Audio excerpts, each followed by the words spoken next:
हुदल लिलमुत्तकीन। वक़ाल तआला वलक़द यस्सरनल क़ुरआन लिज़्ज़िक्रि फ़हल मिन मुद्दकिर। वक़ाल रसूलुल्लाह सल्लल्लाहु अलैहि वसल्लम खैरुकुम मन तअल्लमल क़ुरआन वअल्लमह। वक़ाल रसूलुल्लाह सल्लल्लाहु अलैहि वसल्लम अल क़ुरआनु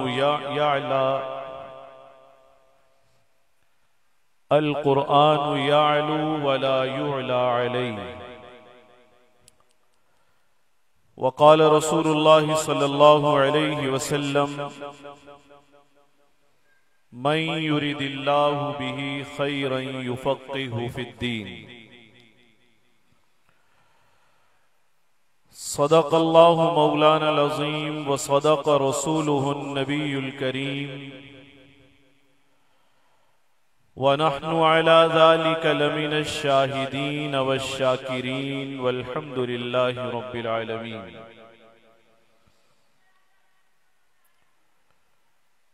ये मेरे लिए और आप सबके लिए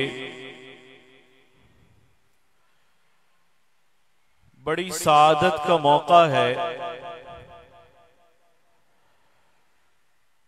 कि हम सब कुरान मजीद फुरकान हमीद की निस्बत से कायम होने वाली इस मजलिस में हाजिर हैं।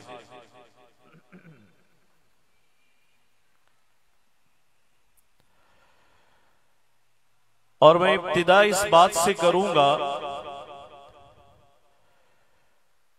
कि इस मजलिस मुबारका की निस्बत कुरान से जुड़ी हुई है।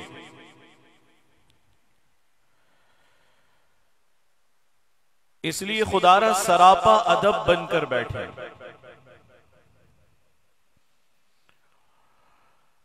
और यह भी समझ लें कि अदब की कीमत अल्लाह ने क्या रखी है। अदब का मकाम अल्लाह ने क्या रखा है। अदब का मकाम यह है, बाज मर्तबा अमल करने वाला अपने अमल से उन मनाजिल को तय नहीं कर पाता जहां तक अदब की बरकत से पहुंच जाता है। हारून रशीद की ज़ौजा बड़ी नेक दिल खातून जुबैदा खातून, उसने जिंदगी में बड़े बड़े काम किए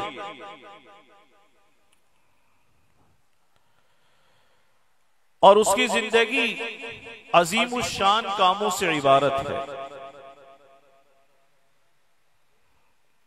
लेकिन एक काम उसने बड़ा अजमत वाला किया, बड़ा आलीशान किया। उस जमाने में आम तौर पर मिना, अरफात और मुजदलिफा जाने वाले हुज्जाज पानी न होने की वजह से जां बलब होकर मर जाया करते थे। रास्ते की सऊबतें प्यास के साथ बर्दाश्त नहीं कर सकते थे।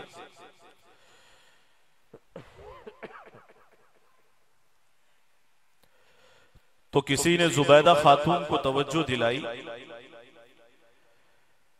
कि अगर आप कोई काम ऐसा करना चाहती हैं जो बख्शिश का बाइस बन जाए, आपकी मग़फ़िरत का बाइस बन जाए, तो एक काम ऐसा है जो यकीनन बाइस मग़फ़िरत बन जाएगा। जुबैदा चूंकि नेक कामों पर हिर्स रखने वाली थी, इसलिए उन्होंने सवाल किया वो काम क्या है। तो बताया गया हुज्जाज के लिए पानी का इंतजाम कर दो, हुज्जाज के लिए पानी का इंतजाम कर दो। इस वास्ते के हुज्जाज आते हैं, पानी ना होने की वजह से रास्ते में मर जाते हैं। प्यास की सऊबत बर्दाश्त करना बड़ा मुश्किल है। कहा पानी कहां से आएगा, मेहमान बुलाए गए, माहिरीन तलब किए गए, बताया गया कि पानी तो ताइफ के चश्मों से आ सकता है, उस पहाड़ी इलाके से आ सकता है पानी, और पानी का कोई रास्ता नहीं है। मक्के में इतना पानी नहीं है कि वहां तक लाया जा सके। और यह भी बताया कि खर्च बहुत ज्यादा होगा, तवक्को से ज्यादा खर्च होगा। इसने कहा अल्लाह का नाम लेकर काम शुरू करो, डोल डालो। अब पहाड़ों से नहर बनाने का काम शुरू हुआ। अगर दुनिया इंसाफ से काम ले तो ये नहर जुबैदा अजाइबात आलम में से है, लेकिन एक मुसलमान खातून से मौसूम है, इस वजह से इसे अजाइबात में शुमार नहीं किया जाता। उस पर काम शुरू हो गया, मेमार लग गए,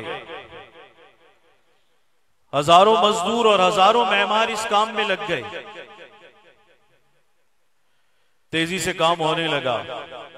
मैंने इसकी जियारत की है, दोनों जानिब से पक्के पत्थरों से नहर बनाई गई है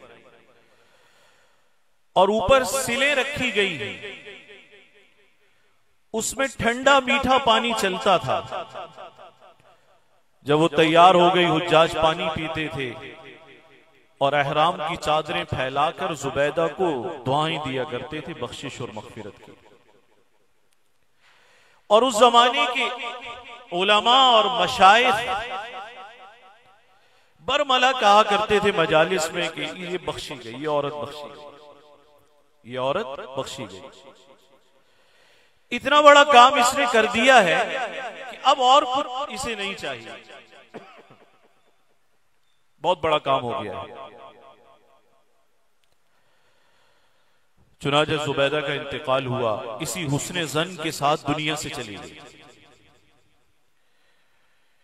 इसी हुस्ने जन के साथ रुखसत हो गई कि इसने हुज्जाज को सैराब किया। अल्लाह इसकी मग़फ़िरत जरूर फरमाएंगे। इंतकाल के बाद किसी ने ख्वाब में देख लिया और ख्वाब में देखने वाले ने, रजूल सालेह ने, पहला सवाल यह किया जुबैदा मग़फ़िरत हो गई या नहीं हुई? तो कहा हो गई। पूछा क्या तुम्हारी नहर काम आ गई? जो नहर जुबैदा तुमने बनाई थी नहर काम आ गई? उसने कहा नहर का तो तस्करा भी नहीं हुआ, नहर का तो जिक्र भी नहीं हुआ। बल्कि हुआ ये कि एक मर्तबा महल में थी और बांदियां झूला झुला रही थी, गफलत के आलम में झूला झूल रही थी कि अजान हो गई, अल्लाह का नाम सुना, दुपट्टा जो कांधों पर पड़ा हुआ था झूला ठहरा दिया और वो दुपट्टा सर पर डाल लिया। और जब तक अल्लाह का नाम बुलंद होता रहा तो मैं वो दुपट्टा सर पर रखकर अदब से ठहरी रही। यहां आई तो अल्लाह की शान तो निराली देखी, हमारी नहर का तो कोई जिक्र नहीं हुआ। और मुझसे कहा गया तेरी जिंदगी के आमाल में ये अमल हमें बड़ा पसंद आया कि उस दिन तूने ऐश और निशात के आलम में कि बांदियां झूला झुला रही हैं, उस आलम में हमारा नाम सुनकर उस नाम का अदब और लिहाज किया और उस अदब में दुपट्टा सर पर डाल लिया। हमें यह अमल बड़ा पसंद आया, इसलिए इस अमल की वजह से तुम्हारी बख्शिश का फैसला करते हैं। हैरान कुन बात है। तो बहुत सारे आमाले सालिहा अदब से पीछे रह जाते हैं, बड़े बड़े आमाल पीछे रह जाते हैं। इस मजलिस की निस्बत कुरान मजीद से है और कुरान की शान सरकारे दो आलम सल्लल्लाहु अलैहि वसल्लम फरमा रहे हैं यालू वला युला। अरे ये सर बुलंद है, ये गालिब रहने वाला है। कैसा कुरान है? अगर बच्चों को नाजरा पढ़ा दिया जाए, बच्चों को नाजरा पढ़ा दिया जाए, हदीस शरीफ में आता है वालिदैन की सारी जिंदगी के तमाम सगीरा गुनाह अल्लाह यकलख्त माफ फरमा देते हैं।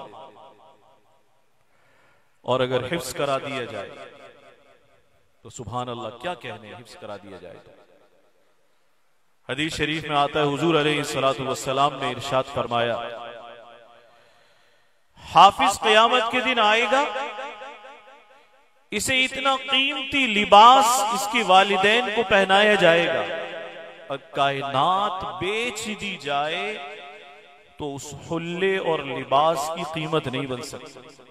सारी कायनात अगर बेच दी जाए उस लिबास की कीमत नहीं बन सकती। अल्लाह इतना कीमती लिबास अता फरमाएंगे और इससे फरमाएंगे तेरी शान है आज। मैं बाज मरतबा बाज लोगों को ये कहता सुनता हूं तो दिल बड़ा कटता है, यकीन जानिए। बात कहने वाले का अंदाज है बात कहने का, अच्छे तरीके से भी बात कही जा सकती है, अदब से भी कही जा सकती है, लेकिन बेअदबी और गुस्ताखी के पैराए में लोग बात कहते हैं। बाज लोग कहते हैं कुरान मजीद पढ़ने का अब क्या फायदा है, माज़अल्लाह, अब क्या रखा है इसके अंदर, इसमें तो कुछ भी नहीं रखा। एक मर्तबा एक साहब दूसरे साहब से कह रहे थे ये सिक्का चलने वाला नहीं, खोटा हो गया। हालांकि अभी इसे मालूम नहीं होगा कि ये सिक्का चलने वाला है या नहीं। तूने जो बैंक में सिक्के जमा किए ना, ये सब धरे रह जाएंगे, सारा माल पीछे बढ़ जाएगा और कब्र में राहतें और आसूदगी, ठंडक, रोशनी और जिया का सामान अगर नसीब होगा तो खुदा की कसम इस कुरान की बरकत से नसीब होगा। वरना तुमने जो सिक्के जमा किए और माल जमा किया वो सारा का सारा यहीं रह जाएगा। तो कहने लगे कि ये सिक्का अब चलता नहीं है। हमारे यहां तरह तरह की बोलियां लोग बोलते हैं, कहते हैं कि जी कुरान पढ़ाने का क्या फायदा, नौकरी नहीं मिलेगी, कोई कारोबार करा लो, कोई डिग्री दिलवा दो। अरे जालिम, हर चीज को तू मफादात के तराजू में तोलता है। हर जगह पैसा और माल चाहिए, हर जगह पैसा और माल जहन पर गालिब है, दिमाग पर गालिब है। कभी यह भी ख्याल कर लेना चाहिए कि अल्लाह ताला मेरी कब्र के संवरने का भी इंतजाम फरमा दे। कभी ऐसी बात नहीं कहनी चाहिए, बड़ी खतरनाक बात है, नामुनासिब बात है। ये वो सिक्का है, जब सारे सिक्के चलना बंद हो जाएंगे तो रोजे माशर कुरान जोरों शोर से चलता हुआ नजर आएगा इंशाअल्लाह। फिर मालूम होगा इसकी अहमियत क्या है, इसकी कदर व कीमत क्या है, इसका मकाम क्या है। उससे कहा जाएगा 10 अफराद को मुंतखब कर लो और उन 10 को मुंतखब करना जिन पर जहन्नुम वाजिब हो चुकी है। अब वो मुंतखब करेगा। मेरे वालिद माजिद रहमतुल्लाह अलैह फरमाया करते थे, मैं तो नहीं समझता कि हाफिज लोगों को मुंतखब करना शुरू करे और उसके माँ बाप मुश्किल घड़ी में हो, जहन्नुम वाजिब हो चुकी हो, और वो बजाय अपने वालिदैन का इंतखाब करने के दोस्तों का इंतखाब करे। इंशाअल्लाह कुरान का फैज जब मुतवज्जे होगा तो सबसे पहले तुम फैजियाब होगे, तुम्हें इसका फैज पहुंचेगा, फैज़े अतम पहुंचेगा। और क्या बात होगी, क्या एजाज होगा। अल्लाह से भीख मांगा करें झोलियां फैलाकर, अल्लाह मेरी नस्लों में हुफ्फाज पैदा फरमा, कह दो आमीन। अल्लाह मेरी नस्लों में उलमा पैदा फरमा, सुलहा पैदा फरमा, औलिया पैदा फरमा, दीन से मोहब्बत करने वाले पैदा फरमा। क्या एजाज होगा जब इससे कहा जाएगा, हदीस शरीफ में आता है सबके लिए दरजात जन्नत। कौन से मदारिज किसको मिलने वाले हैं, अल्लाह मुकर्रर फरमाएंगे। सिवाय हाफिज कुरान के उसका मामला उस पर छोड़ दिया जाएगा और उससे कहा जाएगा इक़रा वरतक़ी वरत्तिल कमा कुन्त तुरत्तिलु फिद दुनिया, कि तेरे पास तो कुरान है, अल्लाह हर हाफिज को वहां तक कुरान ले जाने वाला बना दे। ये बच्चे दाढ़ियां काट देते हैं, अपना हुलिया बदल लेते हैं, जरा यारी दोस्ती और मजलिस तब्दील हुई तो हाफिज इस हुलिये से जाता है। और तजरिबा यह है कि ये हुलिया निस्बत और कुरान की हिफाजत का हिसार है। जब ये हिसार हटाता है अल्लाह ये नेमत उज़्मा इससे छीन लिया करके महरूम हो जाता है। ये बच्चे दोस्तों में और यारों में इसकी कदर नहीं करते। अरे उस दिन के लिए संभाल इस दाढ़ी को, संभाल इस हुलिये को, संभाल अपनी निस्बत को। जिस दिन बरसरे महशर तुझे कहा जाएगा, अल्लाह फरमाएंगे मेरे बंदे तेरे हाथ में कुरान है, तू कुरान पढ़, वरतकी और चढ़ता चला जा। और कोई जल्दी नहीं है, तेरा मामला तेरे हाथ में है। अमरू कभी अधिक, तेरा मामला तेरे हाथ में है। पढ़ता भी जा, चढ़ता भी जा। वरत्तिल कमा कुंत तुरत्तिलु फी दुनिया, और ऐसे इत्मीनान से ठहर कर दुरुस्त अदायगी के साथ पढ़ जैसे दुनिया में इत्मीनान से पढ़ता था। बेशक महशर बपा है लेकिन तेरे लिए कोई जल्दी नहीं है, तू तसल्ली से पढ़। जहां पहुंचकर कुरान खत्म करेगा, आखिरी आयत पढ़ेगा, वही तेरी मंजिल होगी। अब हमारे अकाबिरी ने लिखा है तेज चढ़े और आहिस्ता पढ़े। जाहिर हाफिज के हाथ में ना स्पीड कितनी रखनी है, वो स्पीड आप रमजान में देखते हैं, जैसी चाहे वो रखे। तेज चढ़े और आहिस्ता पढ़े, इसके हाथ में है। तो ये महफिल उसी कुरान की निस्बत से है। और एक बात और फिर सुना दूं, बारहा सुनी होगी आपने, बच्चों को कुरान हिफ्ज कराएं, इस प्रोपेगेंडे का भी शिकार ना हो। आजकल एक फिरका हमारे दरमियान लिबरल्स का ऐसा पैदा हो गया है जो ये कहने लगे कि कुरान रटाना यानी हिफ्ज़े कुरान जायज नहीं है। ये फितना है, फितना है, फितना है। अच्छी तरह समझ लें इसको। अरे मेरे नबी ने हिफ्ज़े कुरान के फजाइल ऐसे ही बयान कर दिए।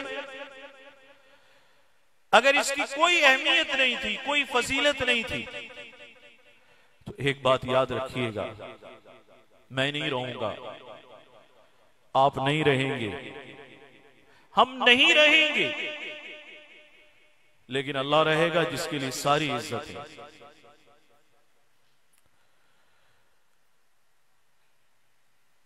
और सारी इज्जतें अल्लाह के रसूल के लिए हैं, और सारी इज्जतें अल्लाह के कलाम के लिए हैं। हम सब खत्म हो जाएंगे लेकिन कुरान क़यामत के दिन जन्नत में जाने तक इसी अजमत के साथ बाकी रहेगा। सारी किताबें मिट जाएंगी, सारी निस्बतें, सारे अलाइक खत्म हो जाएंगे, लेकिन कुरान इसी आबोताब के साथ बाकी रहेगा। अल्लाह का कलाम नफ्सी, कलाम सदरी, सीने से निकलने वाला कलाम, जिसका अल्लाह ने तकल्लुम फरमा लिया है, अल्लाह ने तकल्लुम फरमा लिया है इसका। और आप हैरान होंगे, ये मजलिसें दुनिया में कायम है,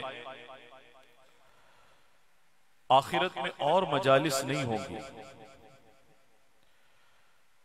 जन्नत में दुनिया की दीगर मजलिसें नहीं होंगी, लेकिन हदीस शरीफ से मालूम होता है कि महफिल हुस्न क़िरात वहां भी होगी,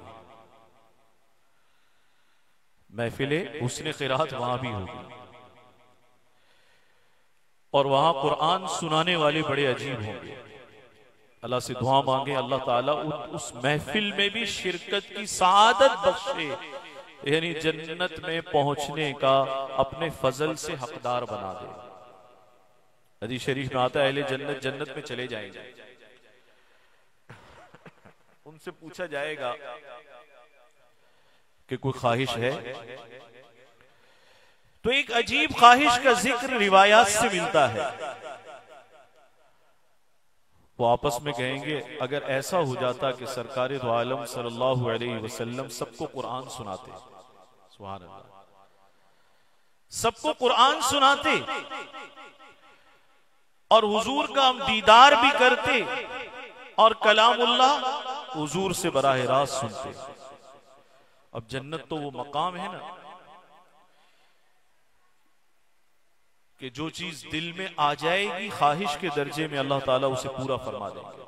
जन्नत क्या है? माला ऐनुन रअत वला उज़ुनुन समिअत वला खतर अला क़ल्बि बशर। किसी के दिल में ख्याल नहीं आया, किसी कान ने उसकी कामिल तारीफ नहीं सुनी, किसी आंख ने उसका मंजर नहीं देखा, कोई ख्वाहिश पैदा होगी अल्लाह उसे पूरा फरमाएंगे। ये ख्वाहिश अल्लाह के सामने रखेंगे कि जनाब दो आलम सल्लल्लाहु अलैहि वसल्लम से कहा जाए कि वो अहले जन्नत को कुरान तो सुना दे, कुरान तो सुना दे।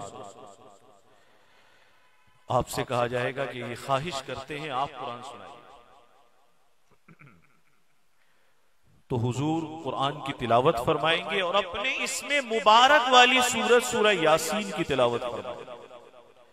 वो कुरान सुनाना कैसा होगा? ऐसा होगा, हदीस शरीफ में आता है, सुरूर और लज्जत और महवियत का ये आलम होगा कि सुनने के बाद वो लज्जत मुद्दतों बरसों बाकी रहेगी, बरसों बाकी रहेगी। कुरान अजली इज्जतें इसके लिए है, सारी सादतें मुदाम इसके लिए है। फिर उनके दिल में ख्याल आएगा जिस रब का ये कलाम है अगर वो भी कुरान सुना दे तो कैसा रहेगा? अल्लाहु अकबर। तो जन्नत में हर ख्वाहिश पूरी होगी, दुनिया में हर ख्वाहिश पूरी नहीं हो सकती, लेकिन जन्नत में हर ख्वाहिश पूरी होगी। तो अल्लाह से अर्ज करेंगे अल्लाह आप भी कुरान सुनाएं, हम चाहते हैं कि आप कुरान पढ़ें, आपके सीने का कलाम है, आप कुरान सुनाएं और हम कुरान सुने। अल्लाह उनकी इस ख्वाहिश को पूरा फरमाएंगे। रिवायात में आता रहमान बजाते खुद रहमान सूरतुर रहमान की तिलावत फरमाएंगे। इस वक्त तसव्वुरात से बाहर है ये बात, नहीं तसव्वुर में जमा कर सकते इस बात को। कैसे होगा ये? अल्लाह का सुनाना कैसा होगा और सामने अहले जन्नत का सुनना कैसा होगा? वो कैसी सुरूर वाली महफिल होगी, मजलिस होगी।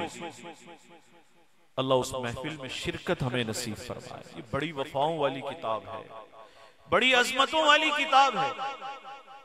खुदा के लिए इससे निस्बत पैदा कीजिए, इससे निस्बत पैदा कीजिए।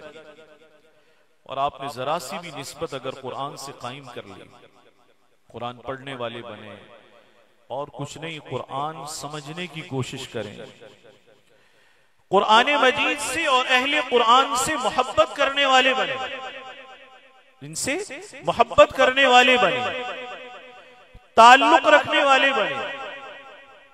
कोई निस्बत कायम हो गई कुरान मजीद फुरकान हमीद से, ये बड़ी वफा वाली किताब है।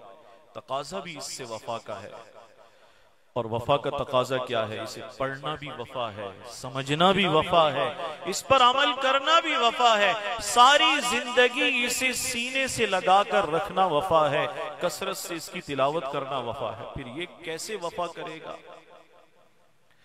क़यामत के दिन ये भी सिफारिश करेगा कि या अल्लाह इसको बख्श दीजिए, सारी रात ये कुरान कहेगा मेरी वजह से ये बेदार रहता था, इसको बख्श दीजिए। और इसने मुझे ओढ़ना बिछौना बना रखा था। हदीस शरीफ में आता है हुजूर ने फरमाया मालूम है अल्लाह इसकी सिफारिश का क्या करेंगे?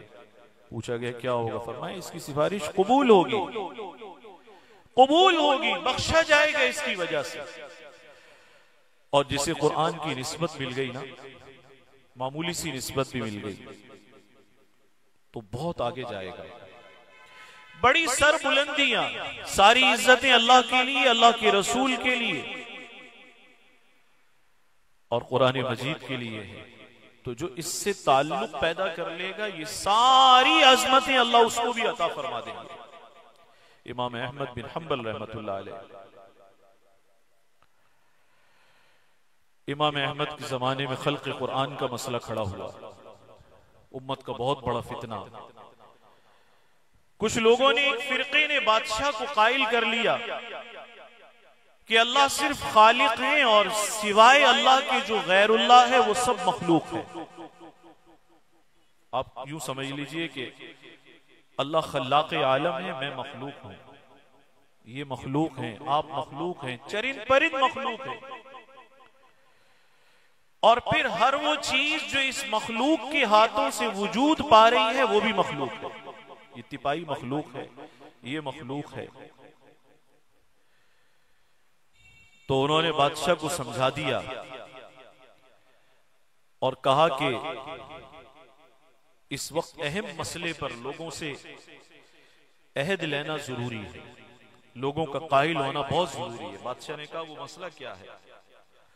तो उन्होंने उसे खल्क़ कुरान का मसला पढ़ा दिया, खल्क़ कुरान का मसला पढ़ा दिया और कहा जितने उलमा हैं, मुहद्दिसीन हैं, आइम्मा हैं, सबको तलब करो सल्तनत से। अब सबको बुलाया जाने लगा, कोड़े तैयार होते थे। उलमा ने सुना तो उन्होंने तो हिजरतें करना शुरू कर दी और इधर उधर हो गए, रूपोश हो गए, मजालिस इल्मी बंद होने लगी। तो किसी ने बादशाह को मशवरा दिया, सब नहीं आते तो अहमद बिन हम्बल को बुला लो।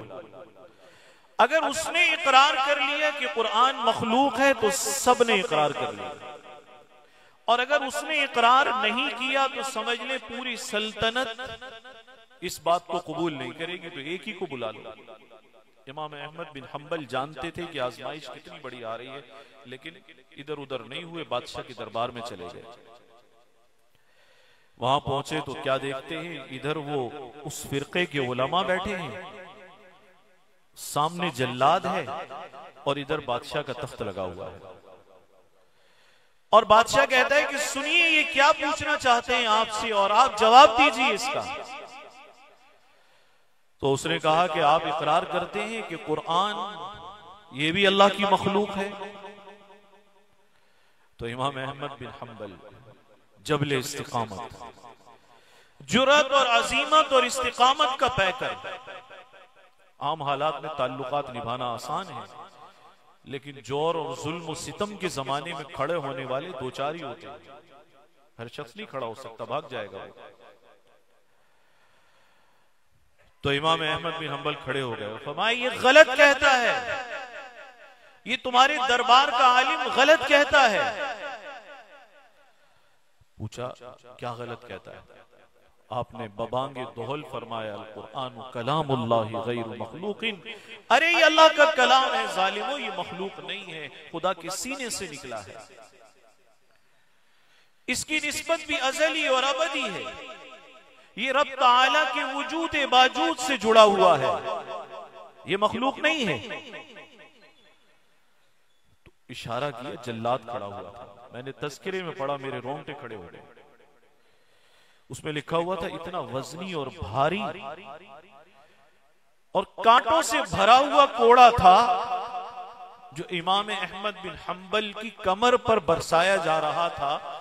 तज़किरे में लिखा हुआ था अगर जवां साल हाथी को मार दिया जाए, वो कोड़ा एक हाथी को मार दिया जाए तो वल्लाहि अज़ीम जमीन पर गिरने के बाद खड़ा नहीं होगा दोबारा। वो कोड़े देखने वाले ने देखा अहमद बिन हम्बल की पुश्त पर बरस रहे हैं और उलमा फरार हो गए, इधर उधर हो गए, मजालिस इल्मी खत्म हो गई। अब तन्हा मार खाते थे, दरबार में जो लोग थे वो हंसते थे। ये आजकल एक फितना चला हुआ है गैर मुकल्लिदियत का। अपने अकाबिर और असलाफ के दामन को इज्जत, मोहब्बत और अकीदत के साथ थामिए। अब वो लोगों को बरगलाते हैं फुकहा के खिलाफ। काश इनके हालात उठाकर पढ़ते, इनकी सवाने पढ़ते। एक बात इतनी तकलीफ पहुंचाती है, हमने अपने असातिज़ा के सामने बैठकर फिक़ह की 2-4 किताबें पढ़ी हैं, लेकिन उन 2-4 से अंदाजा होता है कि कैसे फसल लगी, कैसे कटी, कैसे गर्मी और धूप और सख्तियां बर्दाश्त की, कैसे उससे गंदुम उतरी कैसे आटा गूंदा गया और फिका की शक्ल में कुरान और सुन्नत की तैयार रोटी पकी पकाई उम्मत को कैसे मिल गई। वो एहसान नाशनास उम्मत जो बबांगे दोहल आज कहती है, फुकहा ने जो फिका की किताबें लिखी थी वो तो उस जमाने के बादशाहों, खुलफा और उमरा के लिए लिखी थी। ये आजकल तबका गैर मुकल्लिदीन ये बात कहता है, कहते हैं उन्हें खुश करने के लिए लिखी थी।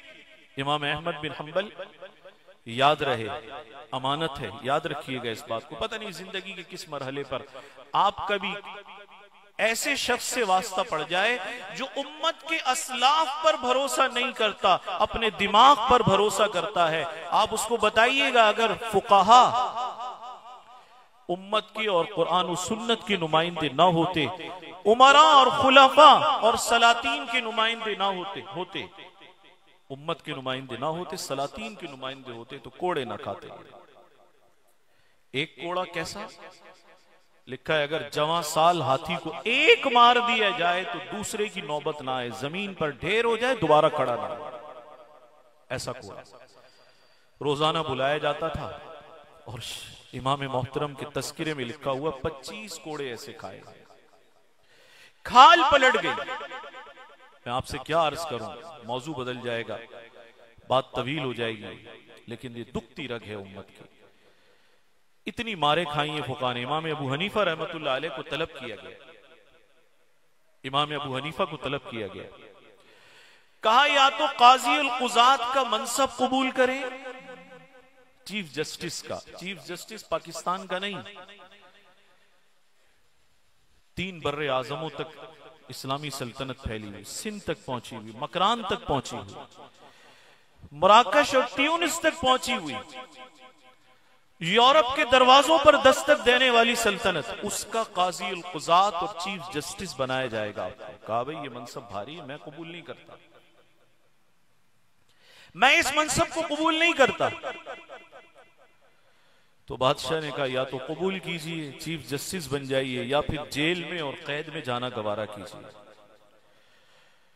आज तो इंसान ढूंढता है कोई मनसब मिल जाए, कोई ओहदा मिल जाए, तो इमाम मोहतरम ने बरजस्ता फरमाया कैद में जाना गवारा है, कैद में जाना गवारा है, चीफ जस्टिस नहीं बनूंगा, बड़ी अमानत है ये, इसका बार अबू हनीफा अपने कंधों पर नहीं उठा सकता।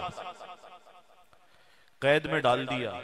इमाम अबू हनीफा पर तो तबर्रा के बड़े तीर बरसाए जाते हैं, काली यूनिवर्सिटी के बच्चे आते इनकी बातें सुनकर झूठ बोलते हैं, आपसे सही अर्ज कर रहा हूं, ये झूठ बोलते हैं, गैर मुकल्लिद भी हैं, गैर मुजल्लद भी हैं, सितम करते हैं, असलाफ से बदगुमान करते हैं, अपने पीछे चलने का कहते हैं। खुदा का खौफ नहीं है तुम्हें? तेरी राय मोतबर हो और अबू हनीफा की राय मोतबर ना हो, जो इब्ने मसूद के शागिर्द हैं, सहाबा इकराम से अफजलुत ताबीईन हैं, अफजलुत ताबीईन हैं, इमाम जाफर सादिक के भी शागिर्द हैं। तो इमाम साहब ने फरमाया कैद गवारा है, लेकिन मैं काजी उल कुज़ात नहीं बन सकता, मनसब बहुत भारी है, ये मेरे बस की बात नहीं है। तो लोगों याद रखिएगा, जवान भी याद रखें इस बात को, इमाम अबू हनीफा का जनाजा कूफा में घर से नहीं उठा था, कैद खाने से उठा था, जेल से जनाजा उठाया अबू हनीफा का। किस मुंह से कहते हो कि वो आइम्मा और फुका, आइम्मा और सलातीन और बादशाहों के नुमाइंदे थे? कितना बड़ा झूठ और कितना बड़ा जुल्म है। तीसरे इमाम, इमाम मालिक बिन अनस, इमाम दारुल हिजरा, उनके साथ क्या हुआ? बादशाह ने वली अहद बनाने का इरादा किया। मैं इमाम अहमद के वाकई की तरफ आता हूं, फिर बात खत्म करूंगा। बादशाह ने कहा कि मेरे वली अहद की बैत वो अभी ले ली जाए। मदीने के गवर्नर के नाम हुक्म आया, सबसे बैत लो और पहले इमाम मालिक से लेना। वो भी जानते थे किस शहर में किसको अल्लाह ने इज्जत बख्शी है, किसका मकाम ज्यादा है। तो गवर्नर ने इमाम मालिक को तलब किया और इमाम मालिक से कहा कि इस वली अहद की आपने बैत करनी है, कबूल है? तो आपने फरमाया कबूल नहीं है, कबूल नहीं है। फरमाया क्यों कबूल नहीं है, क्या बात है? कहा मैं ये समझता हूं कि ये अहल नहीं है, ये अहल नहीं है। तो बादशाह को जवाब भेज दिया कि इमाम मालिक कहते हैं कि मैं बैत नहीं करूंगा। इमाम मालिक कहते हैं मैं बैत नहीं करूंगा, और वो कहते हैं कि ये जो तुम्हारा बेटा है ये अहल नहीं है, तुम्हारा बेटा अहल नहीं है, मैं बैत नहीं करूंगा। तो उसने वहां से पैगाम भेजा कि इमाम मालिक को निशाने इबरत बना दो। तवज्जो कीजिए, मेरी जानिब तवज्जो कीजिए। इमाम मालिक को निशाने इबरत बना दो। आपको मालूम है इमाम मालिक के साथ क्या हुआ है? इस बात को याद रखिएगा। ये प्रोपेगेंडा बहुत जोरों पर जा रहा है, बहुत ऊपर पहुंचा हुआ है। फुकाहा के खिलाफ, आइम्मा के खिलाफ जहर उगलना आम हो गया है। कभी ये वाकयात लोगों को नहीं सुनाएंगे। इमाम मालिक दरस हदीस दे रहे थे, दूर दूर से शागिर्द आए हुए थे। तो कारिंदे आए, पुलिस वाले आए और उन्हें घसीट कर मसनद से उतारा, मसनद हदीस से उतारा और खींचते हुए मस्जिद नबवी से बाहर ले गए। और आप हैरान होंगे, गधे पर सवार किया और मुंह पे कालक मली। ये फिका ऐसे वजूद में नहीं आ गई। इनकी बातें सुनकर मुतासिर ना हुआ करें।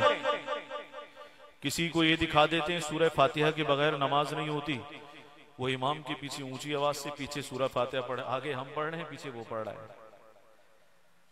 पहले आकर अपने उलमा से और मुफ्तियान से पूछो तो सही कि तुम पढ़ने से मना करते हो, तुम्हारे पास भी कोई दलील है? 36 साल का मसलक छोड़कर इधर उधर हो जाता है। फुकाहा से बदगुमान करते हैं। अब मदीने की गलियों में फिरा रहे, सबसे बड़े चौक पर पहुंचे तो इमाम मालिक, लोग तो नहीं पहचाने कि ये इमाम मोहतरम है, क्या हाल किया इनका। तो इमाम मालिक ने हाथ बुलंद किया और फरमाया, लोगों सुनो जरा, जो मुझे जानते हैं वो भी और जो नहीं जानते वो भी, मालिक बिन अनस हूं, सुन लो जरा। ये मुझसे बैत लेना चाहते हैं और मैं उस वली अहद को अहल नहीं समझता, इसलिए मैं बैत नहीं करूंगा और बबांगे दोहल इस चौराहे पर कहता हूं तुम भी बैत मत करो। ये बादशाहों के पीछे चलने वाले थे। खुदा का खौफ कीजिए। एक बात याद रखें, जो असलाफ से, आइम्मा से बदगुमान करे वो इस उम्मत का सबसे बड़ा खाइन है। अलबरकतु मा अकाबिरिकुम, हुजूर ने क्या फरमाया? बरकतें, सादतें, सारी खैर, सारी निस्बत की अजमतें अल्लाह ने तुम्हारे असलाफ और अकाबिर के साथ जोड़कर रखी। क्या बात करते हो? इमाम अहमद बिन हंबल ने 25 कोड़े खाए ऐसे, 25 कोड़े खाए ऐसे, जिसके बारे में मैंने अभी अर्ज किया। एक कोड़ा अगर हाथी को लग जाए जवां साल तो दोबारा ना उठे। सारे उलमा इधर उधर हो गए, मसनदें खाली हो गई, मजलिसें खत्म हो गई। बिलाखिर इनकी कुर्बानी काम आई। आज आप इसे कलामुल्लाह मानते हैं, इसे तिपाई के बराबर दर्जा नहीं देते जिस तिपाई पर ये रखा हुआ है। अगर इमाम मोहतरम ने कुर्बानी ना दी होती तो शायद तिपाई ऊपर होती, कुरान इसके नीचे रखा जाता, इसे मखलूक बना दिया जाता। इमाम मोहतरम के ऊपर लोग हंसते भी थे, कहते थे हजरत कोई आपकी आवाज में आवाज मिलाने वाला नहीं है, कोई हमनवा नहीं है, आप कोड़े खाते हैं, दरबार में लोग हंसते हैं आप पर, तमस्कुर उड़ाते हैं आपका। ये क्या हुआ? आपके नजरिए में जान नहीं है। आजकल आप सुनते ना, अब लोग कहते हैं कि जी हमारे जनाजे हमारी सदाकत की और हक्कानियत की गवाही देंगे। ये बात सबसे पहले उस सल्तनत में जिसमें लाखों उलमा थे और सब इधर उधर हो गए थे। और खल्क़े कुरान के मसले पर इमाम अहमद कोड़े खाते थे और लोग हंसते थे कि आपके साथ कोई नहीं है, आपके नजरिए में जान नहीं है। सबसे पहले इमाम अहमद बिन हम्बल ने यह जुमला कहा था कि आज को ना देखना, हमारी सदाकत की गवाही हमारे जनाजे देंगे। चुनाचा वो फितना तो सर्द कर दिया। इस मर्द कलंदर ने अकेला खड़ा हुआ, फितना खत्म हो गया। जब इनका जनाजा उठा, व्हाट्सएप का जमाना नहीं, इंस्टाग्राम का जमाना नहीं, फेसबुक नहीं, ट्विटर नहीं, कुछ भी नहीं। जनाजा उठा, एक रिवायत यह है 12 लाख लोग थे। कहां से जमा हुए, कैसे आए? ये मामूली बात नहीं है। अगर यहां किसी बड़ी सड़क पर 2000 लोग भी खड़े हो जाएं तो लगता है जैसे लोग ही लोग हैं, सर ही सर है। इमाम अहमद के जनाजे में एक कौल ये 12 लाख लोग, एक कौल ये 15 लाख लोग, इससे भी ज्यादा का कौल मौजूद है। 12 लाख भी मान लें तो क्या बात है, छोटा कौल 12 लाख का है। चुनाचा 12 लाख का मजमा और अकीदत और मोहब्बत से जनाजा उठाए हुए जा रहे हैं, और दोनों अतराफ कतारें लगी हुई हैं देखने वालों की। गैर मुस्लिम यहूदी नसरानी हैरान है, किसी बादशाह का जनाजा है, कौन है ये शख्स? और इतना रूह परवर जनाजा, इतना रूह परवर जनाजा।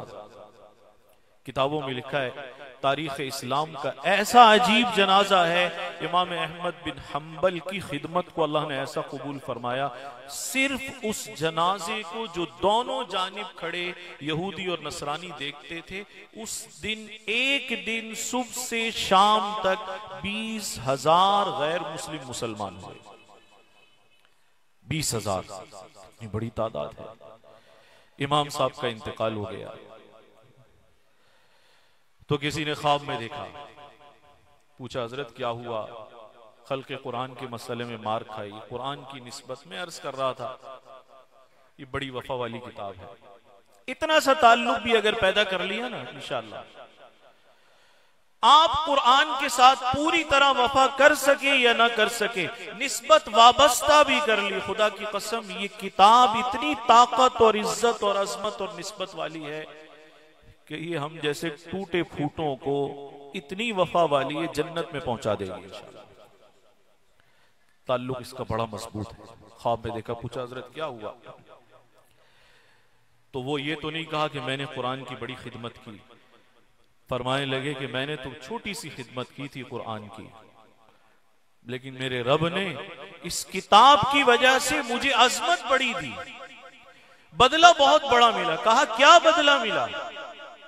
मान लगे जिस दिन से विसाल हुआ है, रब ताला की हुजूर पेश हुआ हूं, अल्लाह की हुजूर पेश हुआ हूं, तब से मुझे इजाजत दे दी गई, हिजाबाते नूर हटा दिए गए और कहा कि हमारे बंदे, तूने हमारे कलाम के लिए मारें खाई हैं, तूने कुरान के लिए अजियतें बर्दाश्त की हैं, तकलीफें बर्दाश्त की हैं, इसलिए अब तेरे लिए एजाज और बदला यह है कि तू क़यामत कायम होने तक मुसलसल हमारे दीदार में, हमारे दीदार से मुराद दीदार हक में मशगूल, अल्लाह के दीदार में मशगूल रहे।